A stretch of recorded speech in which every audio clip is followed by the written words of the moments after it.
فرمان مصطفیٰ صلی اللہ علیہ وآلہ وسلم ہے، اگر تم اپنے دل کو نرم کرنا چاہتے ہو تو مسکینوں کو کھانا کھلاؤ اور یتیموں کے سروں پر شفقت سے ہاتھ پھیرو۔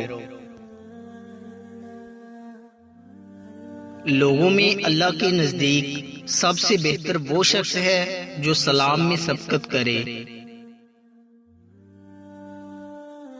آخرت ہی اصل گھر ہے، دنیا میں یوں رہو جیسے مسافر ہو، تم اس دنیا میں مقیم نہیں ہو، ہمیشہ نہیں رہنا۔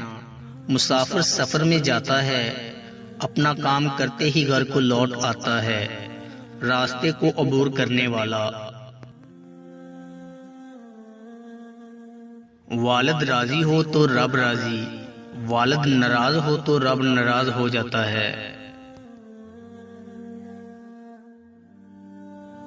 بے شک صدقہ اللہ تعالیٰ کے غصے کو ٹھنڈا کرتا ہے اور بری حالت کو دور کرتا ہے۔ کسی مسلمان کے لیے اتنی برائی کافی ہے کہ وہ اپنے کسی مسلمان بھائی کو حقیر سمجھے۔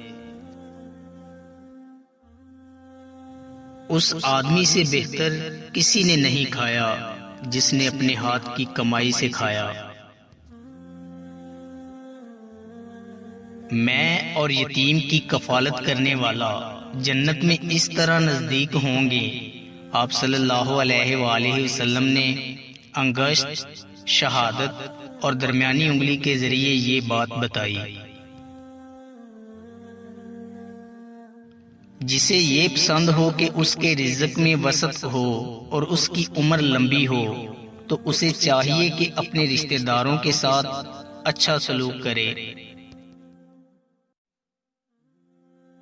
جو بھی نیک کام کیا جائے وہ صدقہ ہے، یعنی اس کا صدقے کی طرح ثواب ملتا ہے۔ دوستو، امید کرتا ہوں کہ آپ کو ہماری ویڈیو اچھی لگی ہوگی۔ اگر آپ کو ہماری ویڈیو اچھی لگی ہے تو لائک کیجئے اور مزید اچھے ویڈیوز کے لیے ہمارے چینل میکس ہیپینس کو سبسکرائب کر لیں۔ شکریہ۔